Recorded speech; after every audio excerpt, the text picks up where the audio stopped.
Om Swastiastu anak-anak kelas 6 semuanya. Bagaimana kabarnya? Semoga anak-anak sehat selalu dan selalu dalam perlindungan Ida Sang Hyang Widi Wasa.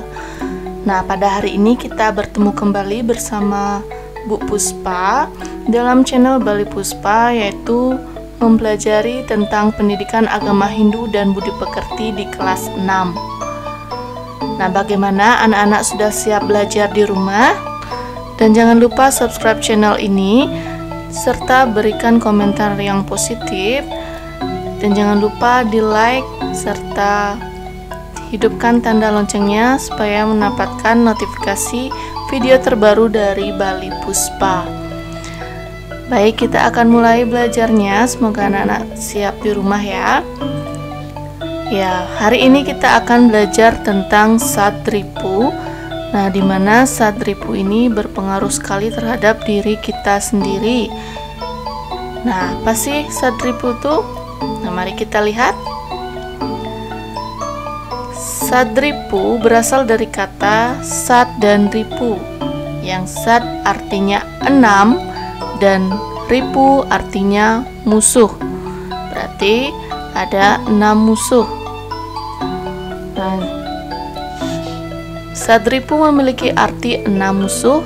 Nah, musuh yang dimaksud ini adalah musuh yang berasal atau bersumber dari dalam diri manusia.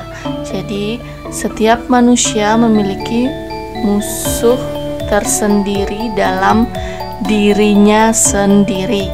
Ibu berikan salah satu kekawin Ramayana, Sarga 1, yang berbunyi sebagai berikut.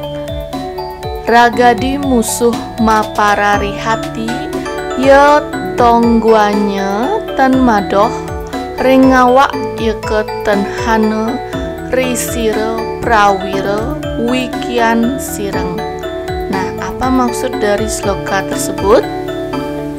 Ya, maknanya adalah hawa nafsu dan sebagainya musuh yang dekat di dalam hati, tempatnya tidak jauh dari kita, yang seperti itu tidak ada padanya pemberani dan sangat mengetahui tentang ilmu pengetahuan. Nah, jadi hawa nafsu ini berada dekat di dalam hati, yaitu musuh kita. Nah, untuk itu kita harus mengendalikannya ya. Nah, apa saja bagian dari Satripu? Yang pertama ada kama, yang artinya keinginan. Kemudian loba, yang artinya rakus. Kemudian yang ketiga kroda, artinya kemarahan. Kemudian yang keempat made, artinya kemabukan. Yang kelima adalah moha, artinya kebingungan. Nah, yang terakhir matsarya, artinya iri hati. Nah, keenam ini kita harus selalu kendalikan. Kalau kita tidak bisa mengendalikannya, kita akan mendapatkan kehidupan yang tidak baik atau sengsara ya. Nah, berikut Ibu contohkan perilaku masing-masing dari bagian Satripu. Yang pertama adalah contoh perilaku kama. Kama itu adalah keinginan atau nafsu. Nah, di sini diceritakan dalam kisah Mahabharata, tingkah laku Duryodhana. Dia selalu ingin menguasai Hastinapura yang sebenarnya dimiliki oleh Panca Pandawa, sehingga mengakibatkan terjadinya peperangan yang mahadahsyat sehingga memusnahkan Duryodhana dan adik-adiknya. Nah, jadi itu contoh perilaku kama ya. Jadi terlalu tinggi hawa nafsu kita akan mengakibatkan kesengsaraan dalam diri kita ya. Nah, Ibu lanjutkan. Nah, akibatnya perilaku kama Nah, ada segi secara positif, Kama dapat mengarahkan pada hal-hal yang berguna, maka pahalanya dapat membuat kita senang dan bahagia. Nah, ketika kita bisa mengendalikan kama ini, hawa nafsu ini, maka dapat mengarahkan kita kepada hal-hal yang berguna atau bersifat positif bagi diri kita sendiri. Nah, selain itu, secara negatif, kalau kita tidak bisa mengendalikannya, jika kama itu diumbar begitu saja tanpa dikendalikan, tanpa memperhatikan norma-norma yang berlaku, maksudnya aturan yang berlaku, dapat berakibat kurang baik terhadap yang melakukannya. Nah, di sini Ibu berikan contoh seorang wanita yang sedang ingin makan sesuatu ya. Jadi dia berkeinginan makan makanan yang banyak. Nah, jadi nanti kalau dia semua dimakan, maka akan mengakibatkan kekenyangan, akibatnya dia menjadi ngantuk atau malas ya. Jadi seperti itu akibatnya. Nah, kita lanjut bagian yang kedua, contoh perilaku loba. Loba itu adalah rakus. Nah, dalam Mahabharata dapat kita lihat pada tingkah laku Sangkuni yang menghalalkan segala cara yang ingin menghancurkan Hastinapura.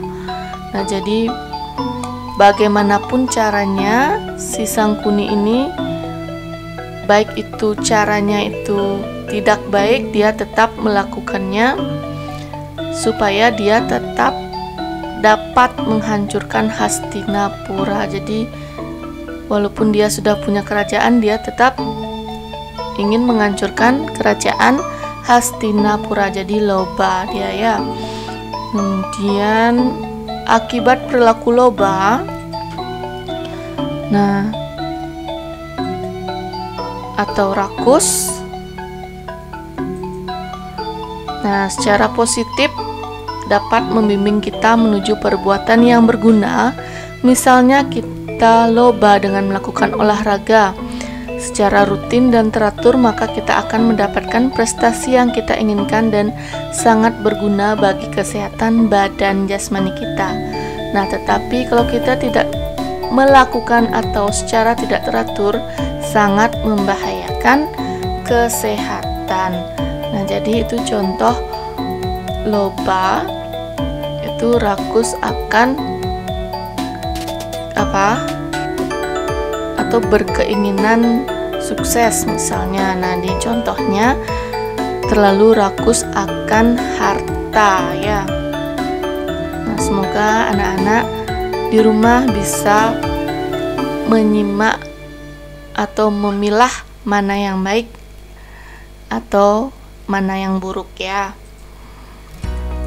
Kemudian contoh selanjutnya, contoh perilaku kroda. Kroda itu artinya kemarahan. Nah, contohnya pada saat terbunuhnya Duryodhana oleh Pandawa, sahabatnya Aswatthama pun sangat marah dan bersumpah akan membunuh anak-anak dari Pandawa tersebut. Nah, jadi si Aswatthama itu adalah anak dari Guru Drona. Nah, dia bersahabat dengan Duryodhana. Nah, ketika Duryodhana dibunuh, Aswatthama pun bersumpah untuk membunuh anak-anak dari Pandawa tersebut. Jadi saat dia marah, dia mengeluarkan sumpahnya tanpa dia berpikir panjang ya. Jadi itu akibat kemarahan. Nah, akibatnya secara negatif, sifat pemarah adalah racun bagi batin kita. Ya, benar. Karena dapat membahayakan dan menjerumuskan kehidupan kita baik secara lahir maupun spiritual. Ya, benar sekali ya. Jadi kemarahan yang kita tidak bisa kendalikan maka mengakibatkan kehidupan kita menjadi tidak baik. Kemudian contoh perilaku moha. Nah, bingung. Moha itu kebingungan. Nah, contohnya Arjuna tiba-tiba merasa bingung pada waktu berada di tengah-tengah pasukan Pandawa, Kurawa yang siap bertempur. Nah, pada saat perang, ketika di medan perang, Arjuna merasa bingung sehingga dia ragu untuk melawan Kurawa. Nah, pada saat itu Sri Krishna lah yang memberikan nasihat karena keraguan si Arjuna. Maka dari itu nasihat si Krishna dapat didengarkan oleh Sri Arjuna sehingga perang itu bisa terjadi. Nah, maka dari itu Arjuna pada saat itu merasa bingung bisa dikendalikan oleh Sri Krishna, ya. Nah, akibat perilaku moha, bagaimana akibatnya kalau kita bingung? Ya, kesusahan yang amat dalam seperti soal ujian yang tidak bisa terjawab, kehilangan orang yang dicintai, dan perasaan tertekan. Nah, ketika soal ujian yang kita tidak bisa jawab, itu kita pertama-tama kita selalu berasa bingung sehingga kita tidak bisa menjawabnya. Nah, contoh perilaku Mada dalam Mahabharata terlihat dari tingkah laku Duryodhana yang haus akan kekuasaan dari Hastinapura sehingga terjadi perselisihan atau perang saudara terhadap Panca Pandawa. Jadi tingkah lakunya Duryodhana ini saking hausnya kepada kekuasaan, dia bersama saudaranya si Pandawa melakukan perang untuk memperebutkan kerajaan Hastinapura. Nah, jadi siapa yang menang di sana? Ya, yang menang di sana adalah Panca Pandawa. Jadi Duryodhana pada saat itu meninggal saat peperangan, ya. Kemudian akibat perilaku Mada, secara negatif kemabukan karena minuman keras, narkoba ataupun yang sejenis lainnya merupakan salah satu penyakit masyarakat yang menyebabkan orang mabuk dan membuat hidup kita menjadi sengsara. Nah, jadi kemabukan ini bukan mabuk karena minuman keras saja, yaitu mabuk akan kekuasaan seperti Duryodhana tadi, ataupun kekayaan. Kemudian mabuk akan narkoba itu akan mengakibatkan kesengsaraan bagi hidup kita, ya. Nah, contoh perilaku Matsarya ini bagian satripu yang paling terakhir. Nah, Ibu berikan dalam kehidupan sehari-hari di sekolah, yaitu Ani merupakan siswi yang sangat pintar di sekolah.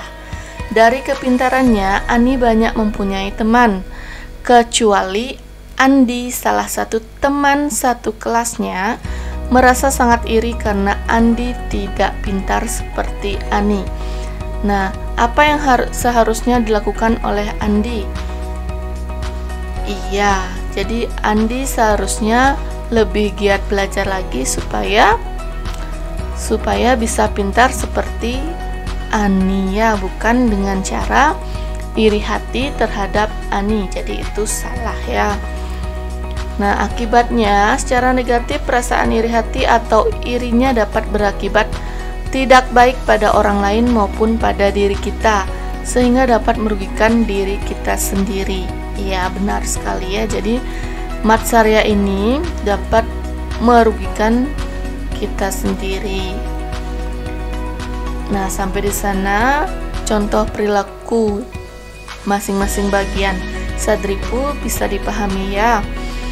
Nah, selanjutnya bagaimana cara kita menghindari diri dari pengaruh Sadripu dalam agama Hindu. Jadi dalam agama Hindu ada cara-cara kita untuk menghindari pengaruh Sadripu ini dalam diri kita. Nah, caranya yang pertama adalah mengamalkan ajaran Trikaya Parisuddha, yaitu Manacika Parisuddha, Wacika Parisuddha, dan Kaika Parisuddha. Jadi Manacika itu berpikir yang baik, Wacika itu berkata yang baik, dan Kaika itu adalah berbuat yang baik. Jadi ketiganya itu kita harus amalkan dan laksanakan setiap hari ya.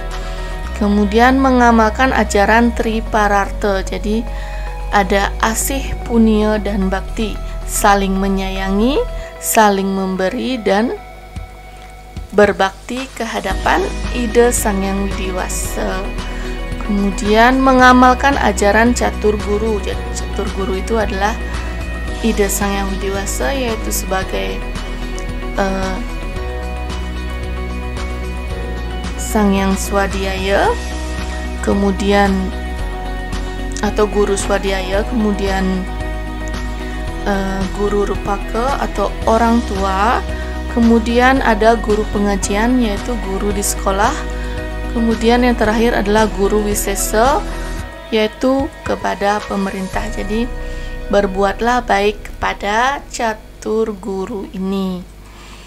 Kemudian rajin sembahyang atau melakukan Trisandhya.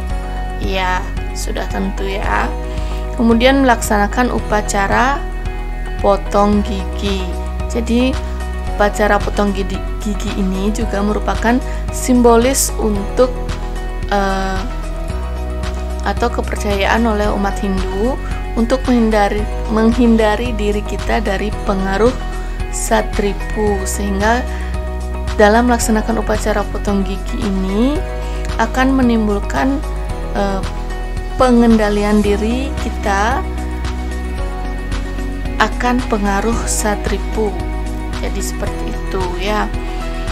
Nah, itu saja yang bisa Ibu jelaskan pada hari ini. Semoga materi ini bermanfaat bagi anak-anak semua ya. Nah, selain menyimak video ini atau materi ini, anak-anak bisa membaca bukunya di rumah dengan baik sehingga mendapatkan wawasan yang lebih dari materi ini ya. Nah, itu saja yang bisa Ibu sampaikan. Ibu ucapkan terima kasih sudah menyimak video ini, dan akhir kata Ibu tutup dengan Paramasanti. Om Santi Santi Santi Om.